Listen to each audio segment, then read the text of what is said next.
Well, good morning, folks. It's wet old day here in Melbourne today, so we're indoors today for our morning cybersecurity news. Apologies, it's been a little while since we've got some nice colourful spot in the coffee shop here out of the rain. So just going to go through the current news. So we're just only on one bar of 5G here, so hopefully it'll all hold together. So very excited. Sorry, it's been a little while since updates. Been very busy.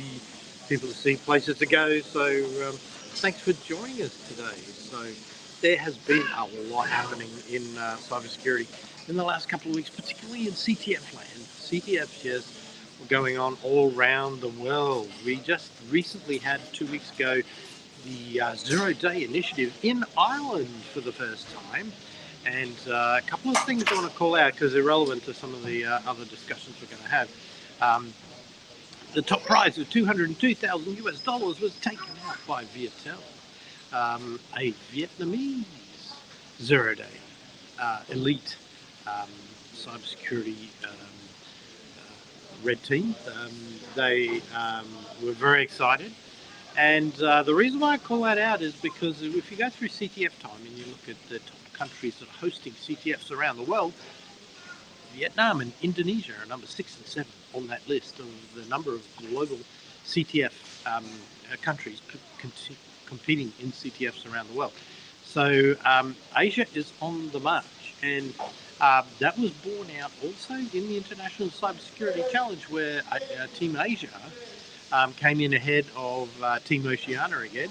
So Team Oceania, congratulations for coming a very good third, and I know everyone in the team had an absolutely fantastic time. That was really great to see. They had to travel all the way to Chile for that, but interestingly, some of the Viettel junior or more juniors, this is for the 18 to 26-year-old age group here, some of the VSC team showed up in Team Asia as well. So I am putting it out there. Vietnam is the place to watch because they are rising in the ranks of cybersecurity. We've seen some very innovative stuff coming out of Melbourne with Richard Magdalene and the universities forming up partnerships into Vietnam as well. So that was an exciting highlight of 2024. So just putting it out there, watch Vietnam. There's a lot of good stuff going on there. So that is very exciting. So congratulations again to Team Oceania, who did very well. They came third. Hats off though to Anissa, who founded the competition in 2021. They took out the three-peat. So yes, they are as good as the Brisbane Lions. Just saying that, putting it out there for those Queenslanders out there. Yes, Brisbane Lions, of course, got the AFL flag in 2000, 2001, 2003. So Anissa sort of emulating the elite levels of cybersecurity red team, blue team there, and taking out the three-peat 3 years in a row. In Australia, we call it the three-peat. I don't know if anyone else does that, but you win the flag 3 years in a row. In cricket, you'd call that a hat trick, or in football, you'd call it a three-peat. So congratulations to Anissa, did an amazing job there. Anissa is very interesting because it's made up generally of one or two people from a lot of countries around Europe. So in the International Cybersecurity Championships, we have a 15-team competition with 2 reserves. So 17 Australians and New Zealanders went across to Chile to represent Team Oceania. So congratulations to all of them. So there is breaking news today on a couple of levels. Just while we're on the topic of CTFs, the Kenosha Games in Kenosha, I think it's called, is a competition kicking off today in Japan. It's an international competition for all women cyber security teams to capture the flag, whether it's blue, all that kind of stuff. And there's a team from UK. I know there's a team from US there. I think there's one from. I'm not sure where the other one's from. There are only 4 teams there. Australia is not one of them. We need to talk about this, people. If you're listening to this feed, and you'll see this. I think we need to have a chat about this because we've got some great female cyber athletes in Australia. We've got Celeste Ivers in WA, we've got Emily in Melbourne, we've got LSC won the Lockheed Martin Cyber Quest, I think it was last year, for the category of Asia.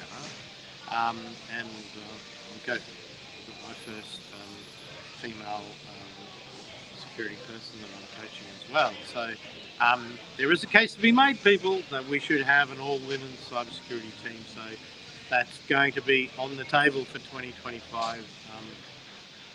We can't have people having cybersecurity, international cybersecurity challenges without us. It's just not on. So anyway, that's something I'll be talking to some of the strong female leaders in the cybersecurity industry around the country over the next couple of months.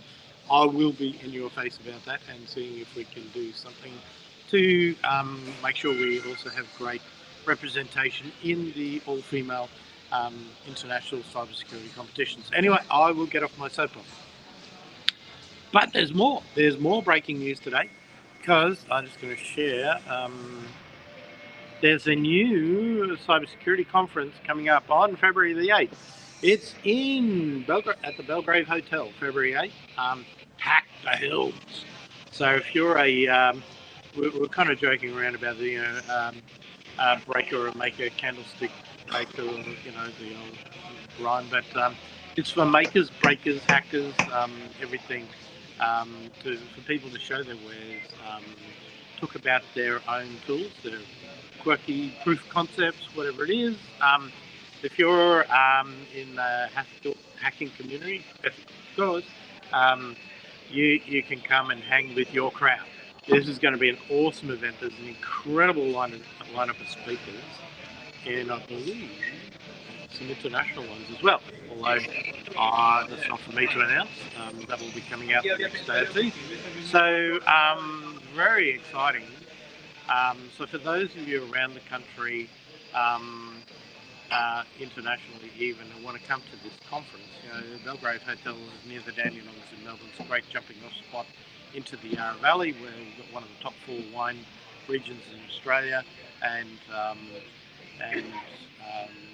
some distilleries around as well, if you're into the non-viticultural stuff. But this is going to be a fantastic conference. So it's on the Saturday the 8th. So if you were coming into town, you could attach some side trips to that and have a great weekend in Melbourne. So yeah, that is going to be a very exciting thing. Of course, we are only 2 weeks away from CyberCon. So CyberCon is Melbourne's premier cybersecurity event. It is held on the 26th to the 28th of November, and there will be 438 speakers on a whole range of topics. One of the interesting ones, keynote speaker John O'Sullivan, who will be very interesting.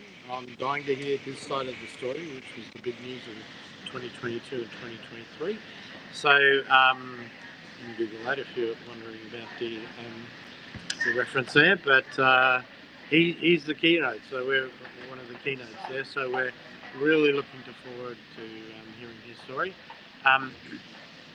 I will be speaking on Thursday. I think it's at about 2 o'clock in the afternoon in room 211. You can check the schedule off the top of my head.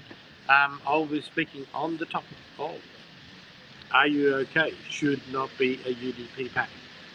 And the subtitle for that is Mental Health and Cybersecurity. So we're going to be talking about some interesting things. Because mental health and cybersecurity, like any workplace, is very important. And of course, you have an NOC health and safety officer. You have a fire warden in the Safe Work Act. Once people have a mental health state officer as well. So we'll be unpacking that in the context of how you build defensive depth for your mental health. So that's going to be absolutely brilliant, and I'm looking forward to it. Looking forward to catching up for all my friends across the community here in Melbourne, and we're going to have the great coffee shops that it is in Melbourne.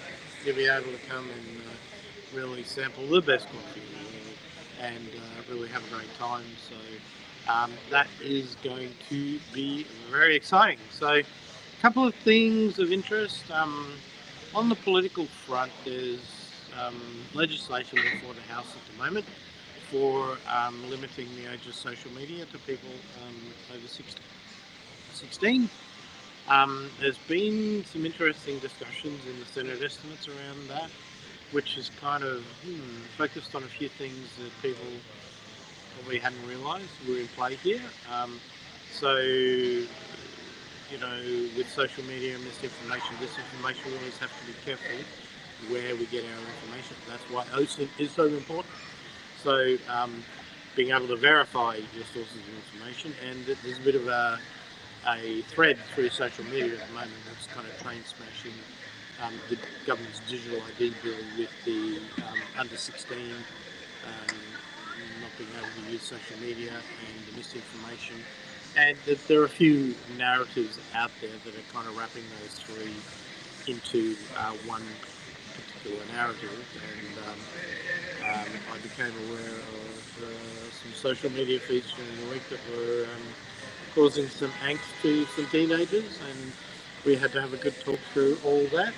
And so, we elect our representatives to represent us in the big round house on the hill in Canberra, and we trust that they do the right thing and have all the right discussions. But when it comes to social media, the first lens we need to look through is what's best for our children, and how parents can be involved in that conversation as well. So lots going on in that space, so we won't unpack that here today. But yeah, so it's all happening. Congratulations to Anissa. Congratulations to Team Oceania. All the best for people competing in the Kanoshi Games today in Japan, all in the cyber competition. Enjoy CyberCon. I love to see you. I love to grab a coffee. I think they still have ice cream stands there. I'm happy to stand beside you in the ice cream stand with the ice cream sponsor. So that'll be a lot of fun. And 3 days of great stuff, led of course by ASA, Australian Information Security Association, and they have a very strong Melbourne chapter and do a great job of running this event. So thanks everyone for joining us today. It's been great to talk to you for about 13 minutes. So I'm going to sign off now. I've got people to see, things to do, so hope you have a great day. We're still raining here in Melbourne. Bit wet and miserable out there, so yeah, so thanks. That's all from me, signing out. QR5. Have a great day, everyone. Stay safe online, and remember the things we learned in Cybersecurity Month. The 4 things: multi-factor, strong password, patch, and beware of phishing. So make sure you're doing that as well. Thanks to the government who put on all the great content for Cybersecurity Awareness Month. And we will sign off with that. Thank you very much for joining us. Bye.